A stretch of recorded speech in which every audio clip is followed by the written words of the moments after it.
SSC 26 batch রেজাল্টের পর তোমাদের অনেকেরই কোনো সাবজেক্টের মার্কস দেখে কোনো সাবজেক্টের গ্রেড দেখে মনে হয়েছে এটা কেমনে হইলো, আমার তো এর চেয়ে ভালো হওয়ার কথা ছিল। অ্যান্ড তখন তোমরা ভাবতেছো যে বোর্ড চ্যালেঞ্জ করবা, কিন্তু এবার কিন্তু সম্পূর্ণ নতুন নিয়মে বোর্ড চ্যালেঞ্জ হবে। অ্যান্ড আজকের এই ভিডিওতে কিভাবে নতুন নিয়মে বোর্ড চ্যালেঞ্জ করতে হয় সেটাই দেখাবো আমি। সো দেরি না করে চলো ভিডিওতে। সো নিয়ম দেখানোর আগে তোমাদেরকে কয়েকটা ইনফরমেশন দিয়ে রাখি। বোর্ড চ্যালেঞ্জের এই প্রসেসটা চলবে কিন্তু 11 অগস্ট থেকে 17 অগস্ট পর্যন্ত। এর মাঝখানে যারা বোর্ড চ্যালেঞ্জ করতে চাও তোমাদেরকে বোর্ড চ্যালেঞ্জ করে ফেলতে হবে। এটার জন্য তোমার প্রত্যেক পেপারের জন্য পড়বে 150 টাকা করে খরচ। প্রত্যেক পেপার মানে কি, যেমন ধরো বাংলা 2 পেপার একসাথে রেজাল্ট হয়। ইন দ্যাট কেস তুমি যদি বাংলার জন্য বোর্ড চ্যালেঞ্জ করো সেখানে তোমার 150 যোগ 150 যেহেতু 2 পেপার মোট 300 টাকা পড়বে। বাট ধরো তুমি শুধু ফিজিক্সের জন্য করবা, ইন দ্যাট কেস তোমার পড়বে হচ্ছে 150 টাকা। সো তুমি যতগুলা সাবজেক্টের জন্য করবা তোমার 150 টাকা করে পড়বে। জাস্ট বাংলা আর ইংলিশের জন্য তোমার মোট লাগবে 300 টাকা করে। ঠিক আছে, এখন কিভাবে বোর্ড চ্যালেঞ্জ করতে হয়, আগে কিন্তু SMS এর মাধ্যমেই করা যেত, কিন্তু এবার পুরো প্রসেসটাকে অনলাইনে নিয়ে আসা হয়েছে। সেটার জন্য আমি তোমাদেরকে ওয়েবসাইট লিঙ্কটা দেখায় দিচ্ছি, যে rescrutiny.eduboardresults.gov.bd। তুমি যদি রেস্ক্রুটিনি লিখে ফেলো গুগলে গিয়ে, তাইলেই তোমার ওয়েবসাইটটা চলে আসবে। ঠিক আছে, সো এই ওয়েবসাইটে যাওয়ার পর তুমি এরকম একটা ইন্টারফেস দেখতে পাবা, যেখানে তোমার বোর্ড নির্বাচন করতে হবে। এখানে তুমি যেই বোর্ডে আসো সেই বোর্ড সিলেকশন করে দিবা। ধরো তুমি ঢাকা, তারপর এখানে তোমার রোল নাম্বার দিতে হবে, রেজিস্ট্রেশন নাম্বার দিতে হবে, তারপর দিবা হচ্ছে জমা দিন। অ্যান্ড যখন তুমি এগুলো করে ফেলবা অ্যান্ড জমা দিনে দিয়ে চলে যাবা, তখন হচ্ছে এই যে জমা দিনে চাপ দিলা। ঠিক আছে, সো জমা দিনে ক্লিক করার পর তুমি এরকম একটা ইন্টারফেসে চলে যাবা, যেখানে তোমার এই যে এই পাশে সবকিছু তোমার ইনফরমেশন দেখা যাবে। ঠিক আছে, আর এই পাশে তোমার মোবাইল নাম্বার চাবে।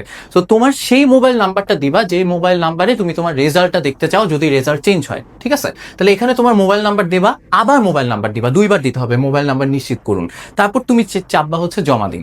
সো এরপর তোমার সামনে কোন কোন সাবজেক্টে তুমি হচ্ছে বোর্ড চ্যালেঞ্জ করতে চাও সেটার লিস্ট চলে আসবে। সো তোমার এখন জাস্ট কিছুই না, ক্লিক করবা, নির্বাচন করুন যেটাই ক্লিক করতে চাও। লেটসে আমি বাংলা আর আইসিটিতে হচ্ছে বোর্ড চ্যালেঞ্জ করতে চাই। ইন দ্যাট কেস আমি বাংলায় নির্বাচন করুন দিব আর আইসিটিতে নির্বাচন করুন দিব। ঠিক আছে, সো এরপর হচ্ছে গিয়ে আমার সামনে ফি প্রদান করুন এই ইন্টারফেসটা চলে আসবে।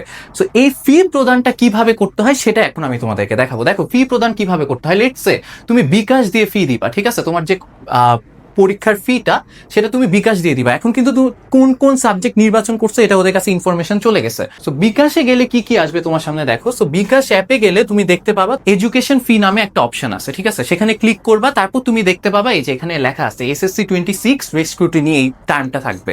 সো এই অপশনে ক্লিক করার পর তোমার হচ্ছে বোর্ডের নাম লিখতে হবে, তোমার পাসিং ইয়ার 2026 সেটা দিবা, আর তোমার রোল নাম্বারটা দিতে হবে। লিখে তুমি নেক্সটে যাবা।